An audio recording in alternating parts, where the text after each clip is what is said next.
Welcome back, everyone, to the Chaos Ball Podcast, the best Pirates podcast on the internet. Your Pittsburgh Pirates sit at 20 wins and 9 losses right now at the end of April. They're on an 8-2 streak in their last 10. They're leading the NL Central Division. Jack Suwinski is going to win MVP. Andrew McCutchen's having a late career resurgence. David Bednar is going to win Reliever of the Year. The Pirates are going all the way. Our Pittsburgh Pirates, everyone. Did you think you clicked on the wrong show? No, this is not a Pirates podcast. Do you think I should pivot to a Pirates podcast? That team's very fun. If you haven't watched any Pirates this year, I would recommend watching the Pirates. But unfortunately, no. This is a Mariners podcast. You know this. The Mariners are not leading their division, nor are they leading the NL Central like the Pirates, nor do they have 20 wins. They actually have quite a few less. The Mariners are 12-16. As I talk to you right now, on the eve of the month of May. The month of April is now winding down. The first month of baseball is out of the way, and now we can really start diving into the weeds of baseball. You know, you get the first month out of the way, it's like, yeah, what are you gonna do? You know, unless you are like White Sox level bad, your team's probably fine. Or if your team's like the Pirates and you weren't supposed to be as good, what a month of April for them. And we sit here right now as the Mariners just had a crazy win today. I will go over a little. Full stop. I didn't watch this game because I was traveling today. I was driving for most of the game. The last thing I saw was the Bo Bichette home run. And I was like, oh, so things are going about as expected. Taylor Trammell hits a grand slam in the first inning. He's back. I really missed Taylor Trammell's smile. I really just missed his vibes on the team. He's just fantastic. Looks like a great dude. And dongs a grand slam in his first at-bat back. He had a really good catch in the field, too. So glad to have him back as the third, fourth, fifth outfielder, depending on the day. I know Julio was out today. I know they took him out last night's game and everyone was freaking out. But it seems like just a rest going into an off day tomorrow. So just extended rest and hopefully not a slump-busting rest, but maybe. I mean, he hasn't been hitting particularly well. Maybe a longer rest will get him right. But again, the month of April for him last year as a rookie was very tough. And from May on, like I've elaborated, he was a top 10 player in baseball. And maybe he'll just do that again. I've said it before, and I'll say it again. He might just not be an April guy. He just doesn't like the spring. He's more of a summery kind of dude. You know, he's just like April. He's like, it's a little cold. It's a little cold in Seattle, in April. So I think he'll start to get it going in May. Not that he hasn't. I mean, he still honestly already had a better month of April than last season, and if he puts that onto the May through October he had last year, that's easily an MVP candidate. But before I really get into things, the Mariners, just to cap off today, Cal Raleigh hit 2 home runs. They came back. They won 10-8. I had no idea what happened until I stopped driving, and I looked at my phone, and I saw that we won, and honestly wasn't surprised, to be honest with you. It was in Toronto. The Mariners seemingly like to play some fun games in Toronto. They did take the series L, but the win today is very good. That is very good to go into the off day with a comeback win like that. And honestly, I watched the highlights of this game, or I just watched the whole game back today real quick before doing this podcast, and Goldie's calls on all of those home runs and clutch hits are amazing. I mean, J.P. Crawford, another heartbreaking hit in Toronto, 1 strike left in that game for the Mariners, and he singles home Caballero to tie it. Cal Raleigh, second home run of the day, lasers over the wall. Matt Brash gets his first ever save in his home country of Canada. Teoscar Hernandez hit an Oppo Taco in Toronto, where he had done that many times before. Just a very Mariners-y type game today, but I'm not just talking about that game. I could talk more about it if I watched the whole thing like I do normally, but I cannot. But what a win. That's a good win. If they lost today, if I got out of the car and they lost, I would have been a little bit more sad to record this, but now, the vibes are a little bit better. But before I really delve into things, let's start it off with the Baseball Reference Player of the Week. This week's Player of the Week is unsurprisingly a player who played in the late 1800s, as I love to learn about more guys who played in that era, the pre-modern era. It's very fun baseball times. His name, he was born Elton P. Chamberlain, but he's better known as Icebox Chamberlain. Yes, Icebox Chamberlain. He started his career in 1886 and played 10 years in the bigs. He retired in 1896. Put up some really good stats. He's not in the Hall of Fame, but he's definitely in like what I would consider Hall of Very Good. It's very, very hard to judge players who played back then, but according to Baseball Reference, 30.7 career WAR. He's a pitcher / he played a little bit of outfield too, but majority of pitcher. 3.57 career ERA. This is kind of a absolutely ridiculous ratio. He pitched 2,521.2 innings in his career, 10-year career. Struck out 1,133. He's a contact guy. He's a ground ball machine. Put a good defense behind him. That's a championship winning team right there. How could you forget about Icebox's great? I don't think he actually ever won anything. But made his debut for the Louisville Colonels, not Cardinals. And last MLB appearance for the Cleveland Spiders. Icebox. Some interesting quirks with him on his Baseball Reference page, and this is not something I've seen too many times before. It says right under his, he bats right, he throws right. Right under there, it says Chamberlain alternated arms during at least one game. And then you navigate to his Wikipedia page, and it says, although a right-handed pitcher, Chamberlain pitched the last 2 innings of an 1888 game with his left hand. And was that just for shits and giggles? He was just I'm so much better than you guys. I'm just gonna close this game out with my left hand. He actually, several seasons, he was one of the best pitchers in the league. I mean, he got his nickname Icebox. I'm sure with most of the nicknames back then, there's hearsay. There's probably one main story that led him to get this name, but here in the nickname Icebox, some sources attribute the nickname to his ability to remain cool when facing tough opposition, but at least one source links the nickname to chronic laziness. So that is, maybe it's not even either of those. Maybe he, one time in the dugout, dumped an icebox on his own head before a start or something. You never know where these nicknames can come from. But he actually had a very solid career. It's interesting. More info on this. In this game he pitched with his left and right hand. He was the third major league pitcher to throw with both his left and right hands during the same game. I would like to see Shohei Ohtani accomplish this because maybe he could. I don't know. He doesn't have that on his resume yet. He should definitely get it on his resume. But this paragraph, I'm just going to read here. I'm reading the full paragraph because this is just fantastic. So Chamberlain was traded to the St. Louis Browns in August 1888. He registered already at that point 14 wins for the Colonels that year. He earned 11 more wins in the last 6 weeks of the season with the St. Louis Browns. He struck out 176 batters, registered a 2.19 earned run average that season, good for 5th among the league's pitchers. I could tell you how naughty little pitchers were last in 1888. I remember it fondly. The Browns finished 1888 with a 4th consecutive league pennant. So the Browns were just dominating back then. However, not long after Chamberlain joined the team, pitcher Nat Hudson left the team to get married. He left the team to get married. Maybe I'll pick Nat Hudson as a Baseball Reference Player of the Week and go down that rabbit hole to see why he left the whole team to get married. It's like if you get married, you just can't play professional sports anymore. It's like, sorry guys, got a wife at home, can't be pitching every day for you anymore. I gotta tend to the wife and kids, you know what I mean?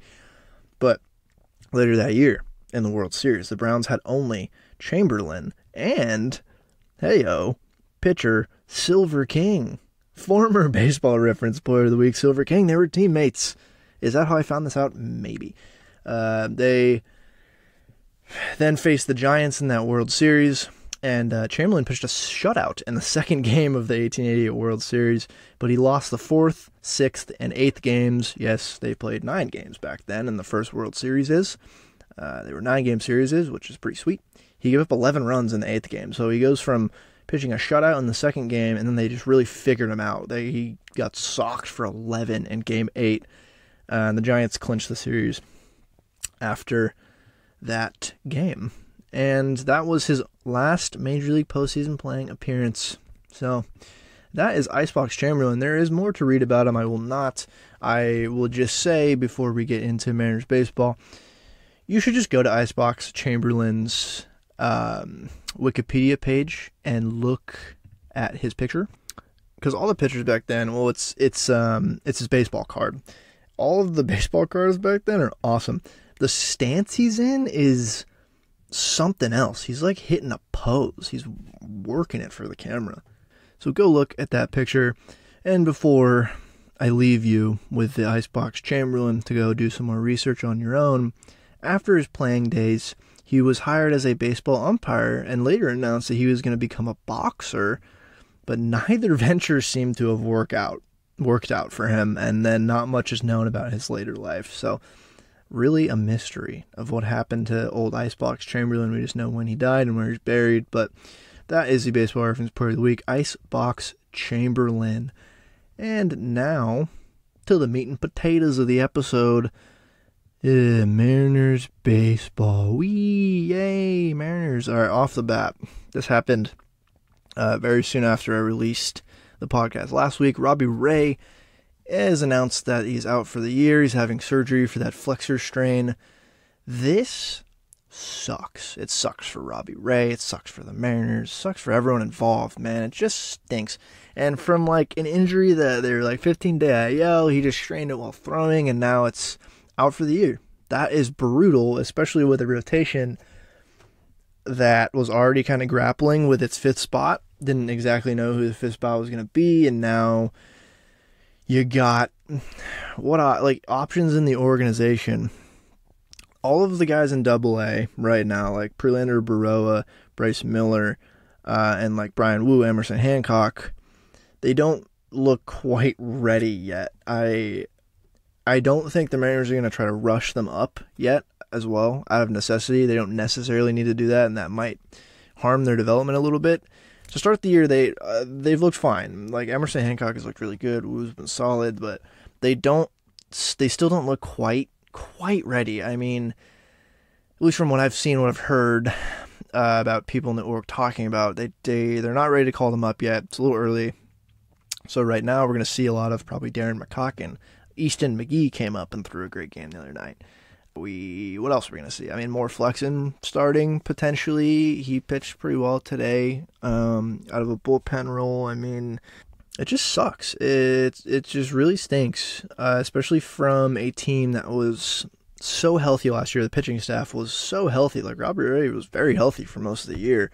And Eno Saris, sports writer or baseball writer on Twitter, he tweeted out before the season some metric that was calculating like health and like likelihood that a team would stay healthy, and the Mariners pitching staff was top of the list of like health factor, where it was like most likely to stay pretty healthy for most of the year, and then bam, not even May yet, one of your probably, he's a top 3 arm in the org, he's out for the whole year. So where does it leave us? Again, those pitchers in the org, I imagine we'll see some 1, 2, 3, all 3 of the 4 of the AA guys. I don't know. We'll see some of them, like Taylor Dollard, I guess, is an option too.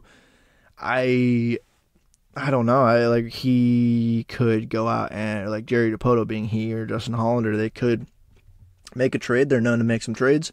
I imagine there will be some trades before the trading deadline, but this right now sets the rotation back a little bit, and the rotation has been good.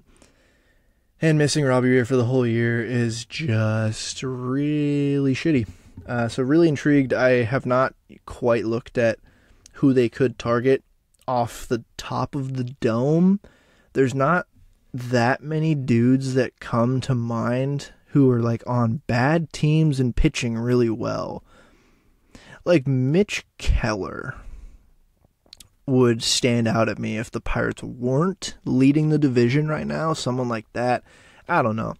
Next week, in a couple weeks, this month, maybe before they make a trade, if they make a trade, I'll see who might be available. Like just a veteran who can throw decent innings for you. Like they're not gonna trade for anyone who is gonna make a huge impact. Like they're just gonna have to limp through the rest of the year with the back half of the bullpen and hope those guys in Double-A develop well and can make an impact on the major league team when they come up, but they're just not ready right now. So they're in a tough spot. It leaves them in a very tough spot right now. And I guess Tommy Milone, baby. Just keep Tommy Milone on the team. He's got some magic in him, dude. Like Easton McGee, I don't know, man. It just stinks. That's my analysis on the Robbie Ray injury. It just sucks.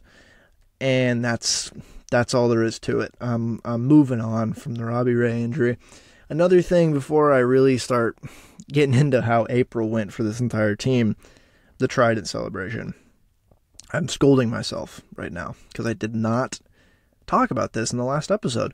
It's funny, I was going to either write a Substack or have just a short little podcast segment that was going to go over all of the really cool home run celebrations that I've seen this year and why the Mariners need one. And they answered my call before I even was able to write or podcast about it.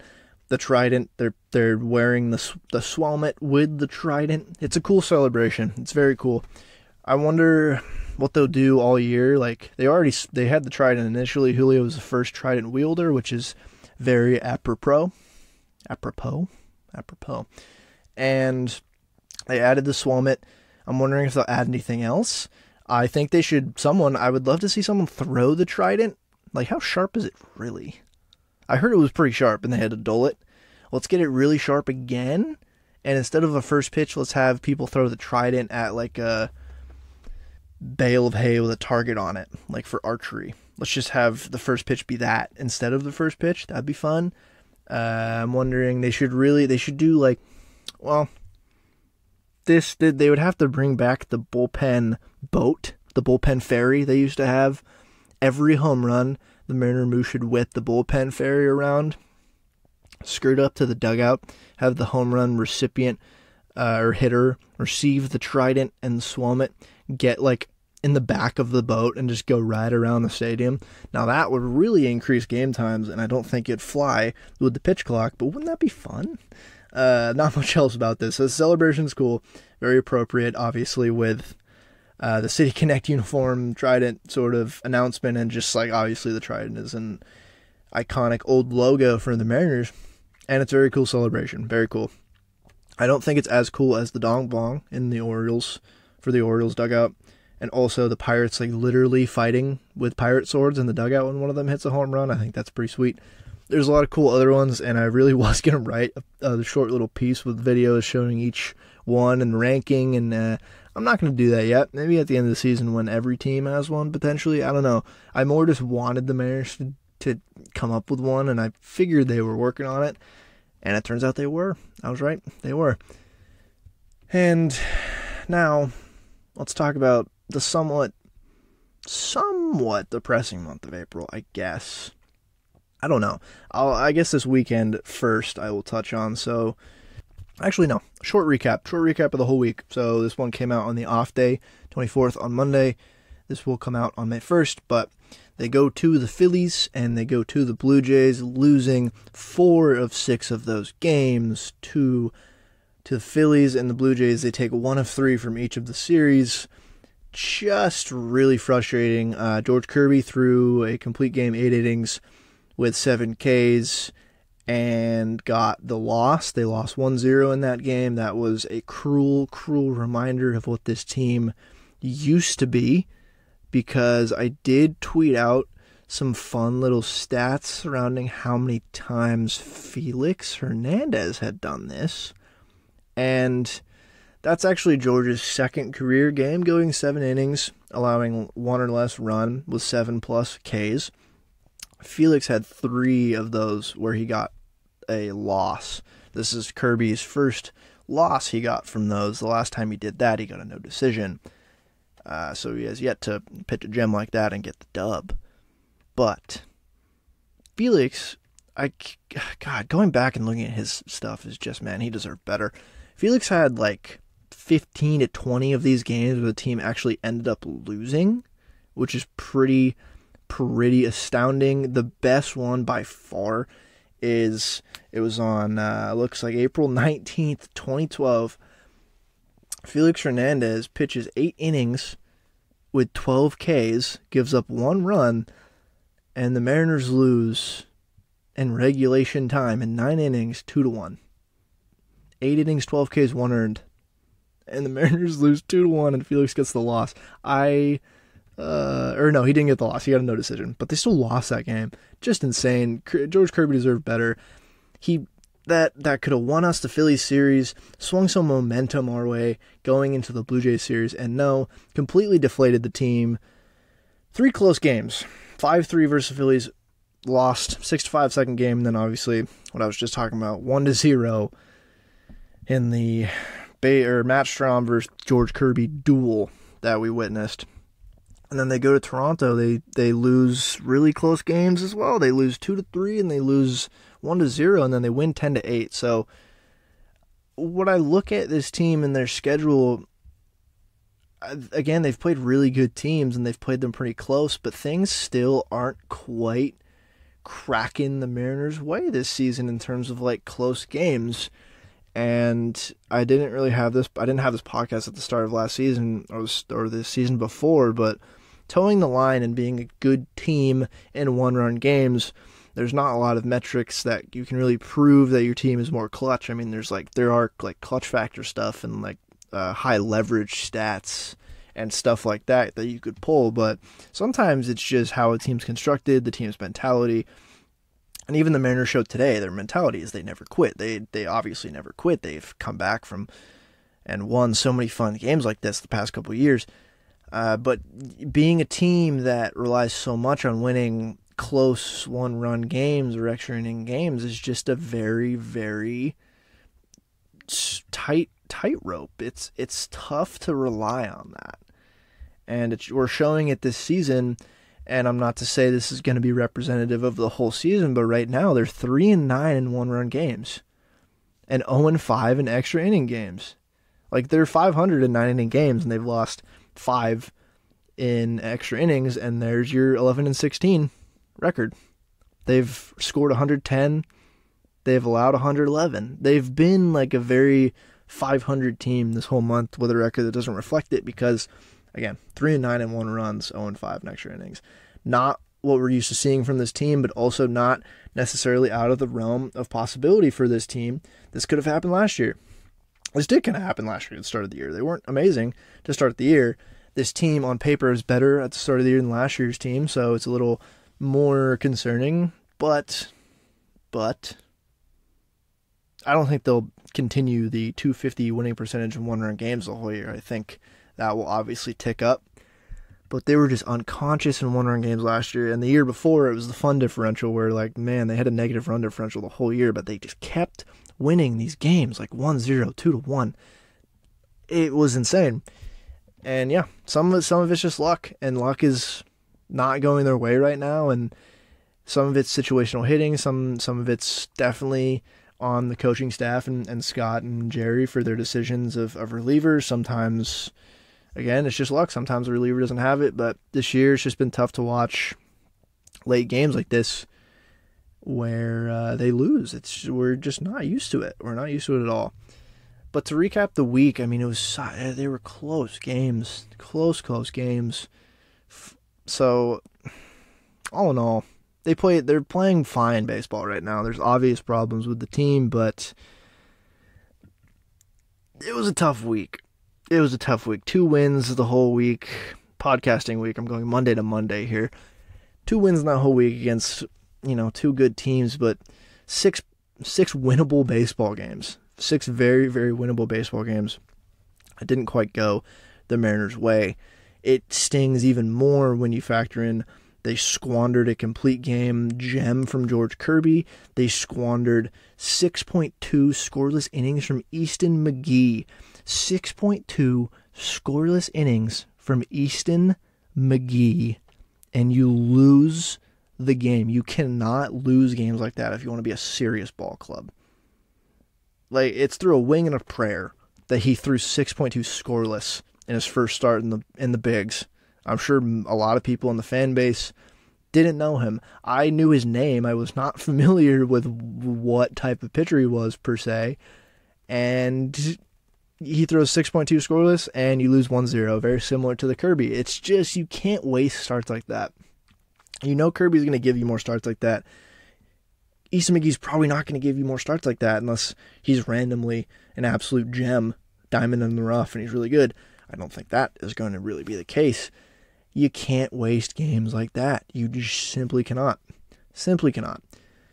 And really, it's the offensive woes that have continued. I mean, I kind of had a little mini State of the Union last week with talking about how this team is performing as expected, and like the pitfalls that have happened so far this year are not unexpected. It's the DH spot is awful. The offense top down is fine. They're just missing another bat or two. Like, the bottom of the lineup is pretty freaking stinky. The pitching has been solid, and they're not winning the one-run games they're used to winning.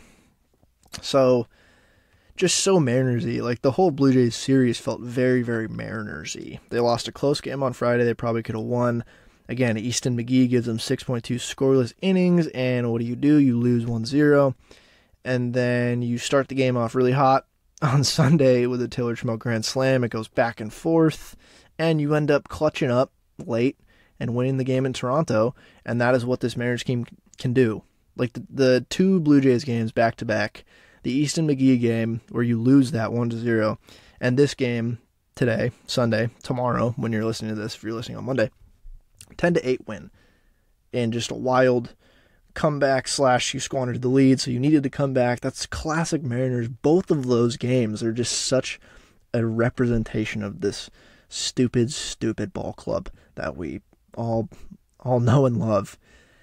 But in April in review, that is what this episode is titled at, and I'm saying that halfway through this episode, not knowing exactly what I'm going to title it. Maybe I'll title it April in review. I think that's probably good. I mean, I wanted to go over what happened this month and just not light the world on fire because we're 11-16. You know, it's not that bad, all right? But it's also not great because you end the month with the Robbie Ray news, and that just puts a damper on a lot of good stuff that the pitching staff has done and leaves big question marks to fill. But I'll read you some rankings, AL rankings and some broader MLB rankings here. Very seesaw. I'm going in seesaw mode. Good and bad rankings. Here we go. AL in the American League. The Seattle Mariners ranked 12th in team OPS plus, and that would be on base plus slugging, and then set against league average at a 100 clip. Factors in, you know, park factor and all that, and kind of tells you you've been league average. Have you been below? You've been above. League average is 100. The Mariners are sitting at 89 as a team OPS plus right now. That's pretty bad. Yeah, good for 12th in the American League. The only teams lower are the White Sox, the Tigers, and the Royals. What do those teams have in common? They're all really bad. What's funny is the Yankees right now have a 91. They're just above the Mariners. The A's are at a 97. They're right in the middle in the AL in terms of OPS plus, because that has not been their biggest issue, as we know. So that's a bad stat. But in the AL, they're 6th in ERA plus. Same thing. If you're not familiar with the plus stats, again, it's on a scale of 100.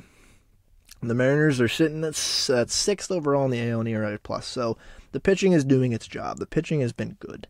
The offense has been not good. Here's another not good stat for you. They're 14th in the American League in average.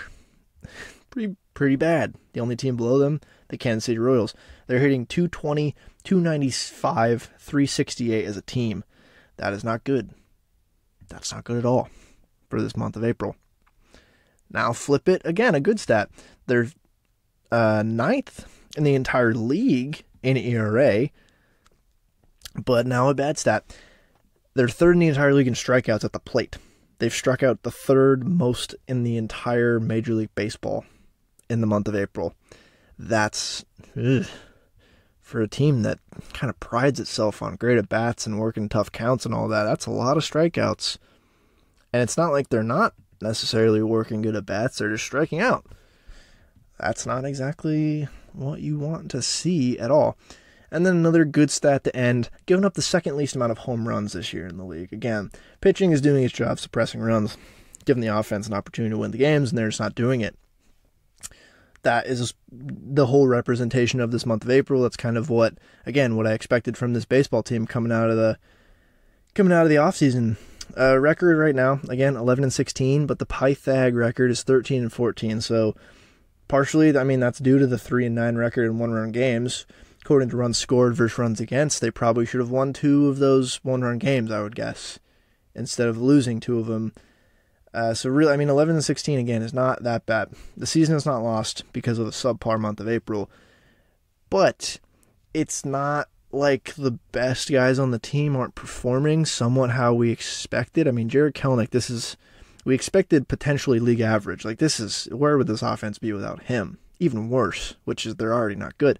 But Teoscar's looked pretty good. Julio's been slumping, but that kind of counteracts with Kelenic's. Wong, again, has just been terrible. That's unexpected, but I talked about it last week. The Wong unexpectedly awfulness zeroes out the Kelenic greatness. Kyle Raleigh has looked kind of as expected. Teoscar's hitting really well. JP has definitely looked better at the plate than expected, but I expected coming into the year he'd be a marginally above average hitter. The pitching's been good. I keep saying this. It's just they just end up there 11-16. And then you look at the schedule, and the schedule is really tough. I talked about this last week too. You open Guardians, Angels, Guardians, and you go to the Cubs, and then you have the homestand. You sweep the Rockies, and then you get swept by the Brewers, and then you win 2 of 3 against the Cardinals. And then you go to the Phillies and Blue Jays and you win 1 of 3 against those teams. All of those teams, except for the Rockies, are all serious baseball teams. Well, the Angels are in there, but, they're still a pretty good baseball team. Maybe unserious, but serious playoff contenders the whole month of April. Next month, it lightens a little bit. They get to play the A's. They twice next month. They get to play the Tigers, the Red Sox, the Pirates. If they're still lighting the world on fire, will be tough. But on paper, theoretically, the Mariners are better than them. But I don't know anymore. And it looks like an easier month, a busier month with more baseball, but an easier month in terms of opponent. So an 11-16 record with a 13-14 Pythag against those opponents, it's not super surprising, and it's not that bad. If they were 11-16 and they were playing the Tigers and the A's this month, then I would be a little bit more worried, but they've played really, really solid teams. Really solid teams. And a good reminder, last year on June 1st, they were 21-29. At the end of June, they were 37-41, and then in July, they had that little 14-game win streak that kind of represented and set a good foundation for the rest of the year, coasting into the playoffs. Well, not coasting, but getting into the playoffs. So we can't overact yet. Some things are worrisome. The Wong month of April is very worrisome. Again, the back half of the pitching staff, especially with the Robbie Ray news, is worrisome. I'm not worried about the DH spot or the offensive depth because there's nothing to worry about, really. It's bad, but we knew it was going to be bad. And I'm assuming Jerry will try to address it with a trade. But I can't worry about something that is going just as expected. It's not like I'm like, oh man, Cooper Hummel's down in AAA after not hitting really well in the DH spot. Tommy La Stella hasn't looked good in the DH spot. AJ Pollock's been pretty subpar. Oh wow, that's crazy. No, it's not. It's not unexpected. It's not surprising. It's just how it's been going. I talked about the Robbie stuff already in terms of an April review. Maybe they'll move for a pitcher at the deadline. I don't know. The offense still needs that other bat. I've talked about it ad nauseum. It's still one. Ideally that would slide into the DH spot, but maybe we'll take a second baseman now. I don't know. Just another impact bat in this lineup could really do wonders for this team, especially now that DH holes It's a black hole. It needs to be filled with someone who can hit better than this. What's interesting now, too, is the White Sox are so bad. If they continue being this bad, approaching the trade deadline, I'm wondering how many of their guys are going to be shipped out. The pitching is not great. I wouldn't necessarily try to go for the pitching, but like a guy like Eloy Jimenez, maybe you go try to get him for cheaper than you probably would have gotten him the last year. Like, he is born to be a DH. Like, Eloy Jimenez to the Mariners would be a trade that would make so much sense. I don't know what it would take. Depends on the trade market. Depends on, like Jerry set the pitcher trade market last year, trading that haul for Luis Castillo. But maybe he waits a little longer this time around, see what some position players go for, and if it's on the cheap, it's on the cheap. I mean, Eloy's really intriguing because, again, he was born to be a DH. His defense is awful. His defense is honestly worse than expected, and coming up, the huge reason of why he was such a highly touted prospect is his bat. His bat was like the 70-grade tool that was going to propel him into stardom. It wasn't his fielding, and his fielding has been so awful, and I honestly think it's dampened his career having to play so much in the field because the White Sox team building was so poor, and they had to play a bunch of outfielders who didn't really know how to play the outfield very well, like Eloy. And he's born to be a DH. You know who needs a DH? The Seattle Mariners need a DH. There's a couple years left on his deal, then some club options. I don't know what the White Sox are going to do. If they're really this bad by the trade deadline or by July, just the month of July, I'd expect them to sell off parts. I don't expect them to try to run this back at all. If the White Sox season keeps going like this, I think they get rid of the front office, who's the third or fourth tenured front office in the league, which is, think about that for a second. That's weird. And I don't know, but you never know what you're going to get from the White Sox. It's like Jerry Reinsdorf. Who knows what he's going to do? Eloy just came to mind, and there's more decent White Sox pieces you could try to go get. I don't know. I assume Jerry and Hollander will make at least one more trade, probably a couple before the deadline, just to address the offensive woes. Maybe you try to get a second baseman. You try to address the back half of the rotation a little bit. Wong he'll still get playing time just because of his big league track record. They're not just going to DFA him because of this month, but I don't think he should be starting over Caballero right now. Like, from what we've seen from Caballero, I'd rather have him every day at second base. And if they're fine with that, then they're fine with that. They can push all their chips in for a really good DH bat or a really solid arm. I just don't know who it is yet. It's tough to predict that stuff in April. Really, after May, when more stats are compiled and the trade deadline nears, then you start to kind of see who the best guys at the deadline are going to be. You know Brian Reynolds isn't going to be there anymore, too. So I don't know. I don't know what they do. I think also just second base is fine. They shouldn't trade for a second baseman. I mean, they have Wong and Caballero, but then also Haggerty and Moore can both play second base. Fine. They're fine, especially depth-wise at second base. DH should be the main priority. DH and backup first or third base, I don't know. That is the month of April. A subpar month of April for this baseball team. But at the same time, let's wait. Let's wait a few weeks till they play some bad teams and see if they really handle business and get the season somewhat back on track. Because the schedule is just brutal. They're playing decent baseball, and the stuff we knew was going to be a problem before the season is the problem. The bright spots are obviously Jarred Kelenic. J.P. Crawford's hitting really well. The low spots are the Robbie Ray injury, out the whole year, and Colton Wong being the worst player in the world all of a sudden. And here we sit, 5 games under 500, 4th in the division, in a division with 4 teams, and then one, I don't know what the A's are, to be honest with you. And it's, the vibes are fine. It's just so much hype was going into this season for this team to perform, so much pressure, and they haven't yet, really. I mean, there's been flashes, but they sit 11-16, and that's what most people look at, and it's it's not out of their own possibility that they They're fourth in division right now going into May. That's not, if you told me that in March before the season started, I wouldn't bat an eye at that. That they're 11-16. I'd be like, oh, okay, look at the schedule.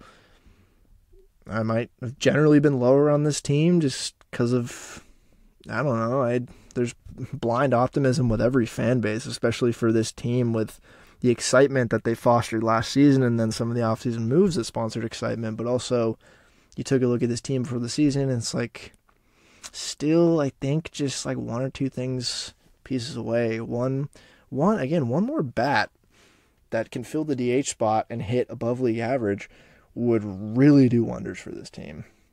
But that is the April gloom. And really, we should be used to this. The Mariners are 11-16 going into May. Oh, sure, that's better than a lot of years. Listen, let's not get entitled, all right? This team knows how to be bad. They're still learning how to be good. The fans, all of us, really, especially in my age group and, people in their 20s right now, especially, and like younger fans have never ever seen this team really be good. I mean, there was like the year in 2014, there was 2018 and stuff, but they've never really been good and built for the future, kind of like this team is. And so a subpar month of April will not inspire too much confidence in this fan base going forward. But that being said, we go into May, whole new month. Forget about April. Throw April out. May, we move towards May. And I would like to say the A's series, so they have another off day today when I'm releasing this on May 1st. They go to the Athletics in Oakland. This might be the most important series of the entire year so far, and maybe sets the tone for the rest of the month. They need to sweep the A's. They need to, at the very least, win 2 of 3. Even 2 of 3, depending on how the games go, is pushing it for what this team needs right now. They need to sweep the A's. They sweep the A's. Then they have a homestand against the Astros and the Rangers. 3-game sets both. And both those teams are playing good baseball right now. You sweep the A's. You go 14-16. And then maybe you steal some from the Astros and the Rangers. And then you have the Tigers, Red Sox after that. The A's series, really, though. The A's, like with this team, the way this team's playing, I'm not confident because it's the Mariners and anything could happen, and it's also baseball, and baseball's stupid, and stupid shit happens in the sport all the time to make teams lose. But this is a really important series. They need to beat the shit out of the A's. They need to. For the fans, for the confidence, just to bump up your record. They're going to need to do this to the bad teams this year, especially if they're not going to win quite as many one-run games against the good teams this season. They'll need these wins. You need to pick up the wins against the A's, the Tigers, the A's again next month. You need to pick up wins against those teams. That goes a long way in September when you're pushing for the playoffs. So I've earmarked this series. This is a must sweep. We must sweep it. Tuesday, Wednesday, Thursday of this week at Oakland. The Mariners need to sweep the A's. They have to take care of business. They simply have to. If they won a couple more games the last few days, like if they won 2 of 3 against both the Blue Jays and the Phillies, which they easily could have done, I wouldn't see this Oakland series as important as I see it right now. So that's the spiel. That is the April update. That is the May outlook for the first, couple weeks of May. I will be potting after the Astros series and before the Rangers, but hopefully after the Athletics and the Astros, they're sitting closer to 500. Hopefully by virtue of sweeping the A's and then not getting swept by the Astros. Let's hope. What they would do, really, what they would absolutely do, they go to Oakland, they look great, they sweep the A's, then they go back home to Seattle, promptly to get swept by the Astros. I can 100% see that happening. If that happens, you can blame me. If that happens, that's my fault. That's my fault for accurately depicting what to expect from this franchise that we have chosen to be fans of, unfortunately. But now, I'm almost done. Now I got some fun stuff. I'm done talking about the gloom of this season so far. The Mariners announced their City Connect uniforms. Everyone has an opinion on these uniforms. Obviously, everyone has an opinion on everything, but A lot of people don't like these uniforms. I understand why a lot of people like them. I understand why a lot of people don't like them. My stance on the City Connect uniforms is they're supposed to look unique. And obviously it's City Connect, so you're supposed to bring in, aspects from your city. And they did that. What they went the history of baseball in Seattle route. History of MLB in Seattle route, I should say. They didn't go all the way back to the original baseball team in Seattle, but they went with the old retro Trident logo. They went with kind of the old blue and yellow from the old days of that logo. Pilots inspiration, and then some old retro Mariners inspiration. Everyone's talking about the black pants, and I agree with them. Like, why not just make the whole thing blue? The black pants do look a little weird in this context. But my stance on this is the uniforms are fine, but they just kind of look like an alternate that you could spin as like an alternate, retro alternate for the season. Like, they don't look anything like I expected them to, because my stance again on the City Connect jerseys is I want them to look so different. I want them to be crazy. This should be your opportunity to be close-ish to what minor league teams do for promotions. Make the jersey look crazy. You're not going to wear it that much, and it's supposed to be unique. It's supposed to like connect with the city. And again, I get what they're going for, but it looks almost too ordinary for me. I still think it looks clean. Like the color, like the blue and yellow, like that's iconic for a reason. It looks great. The Trident is sweet. The My Oh My homage to Dave Niehaus on the jersey is pretty awesome. They have little tridents on there, on like the collar, like the yellow piping down the pants and stuff, and the socks. Like, all of that is cool.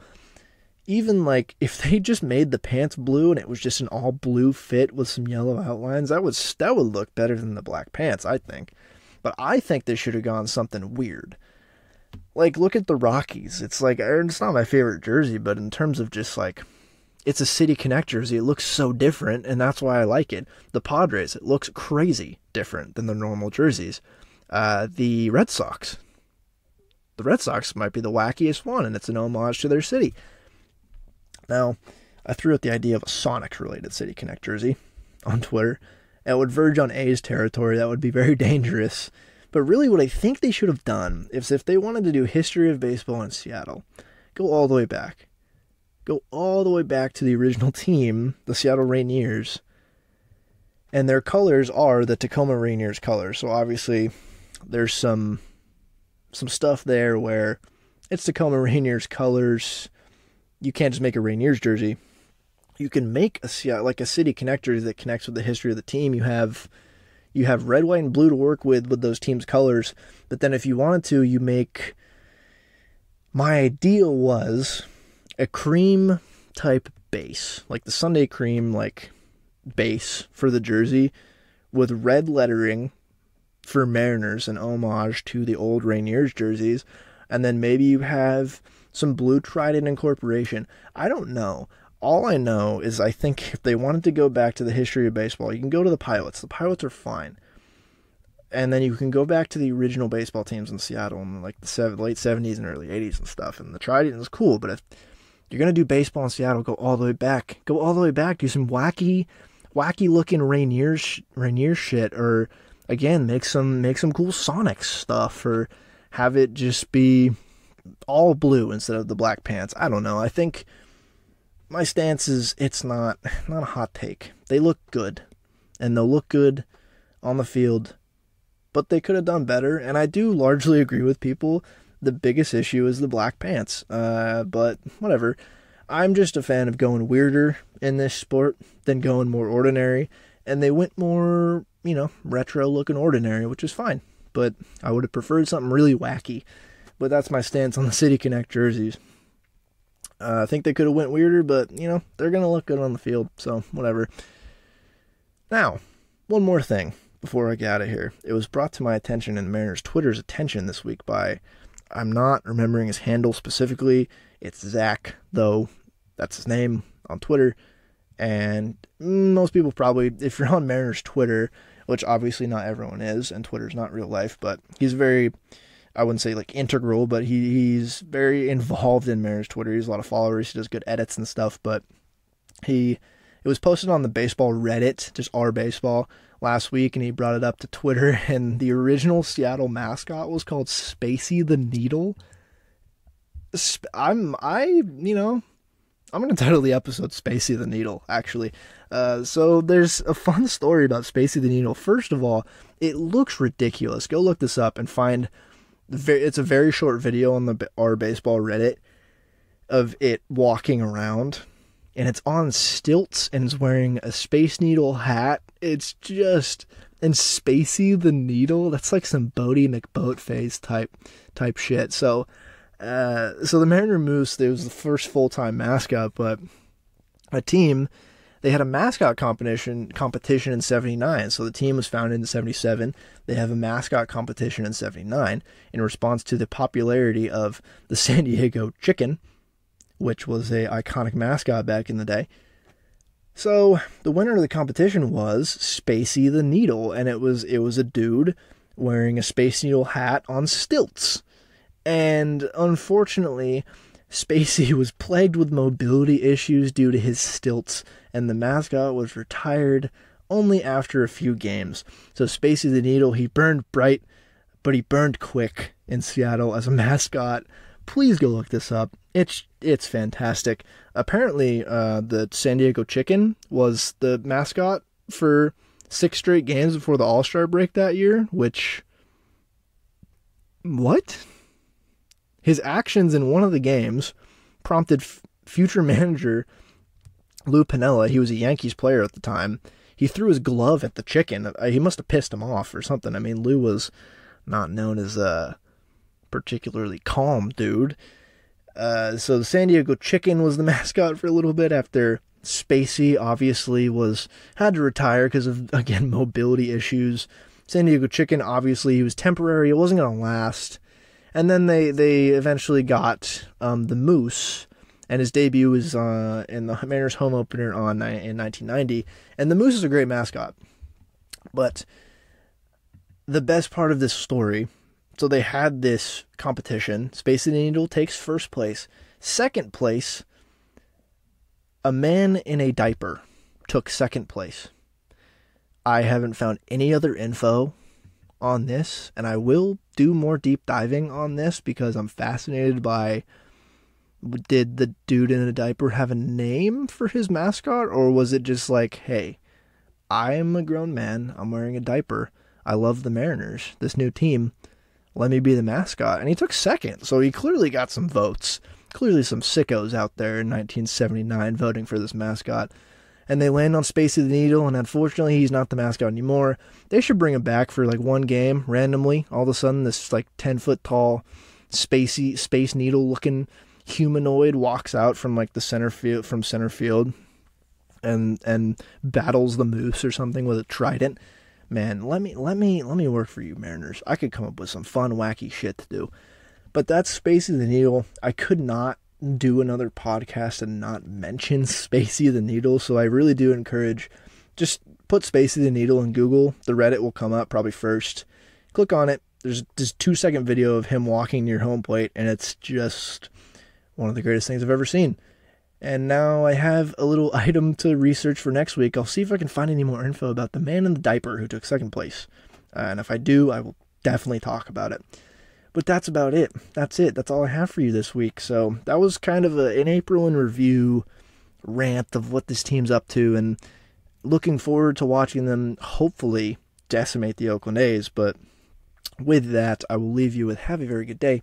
Please, whatever, support the show if you want. You've heard me say this. If you don't, you're listening, and all you're doing is making my day if you listen to this podcast. So please have a good rest of your day, and of course, go Mariners.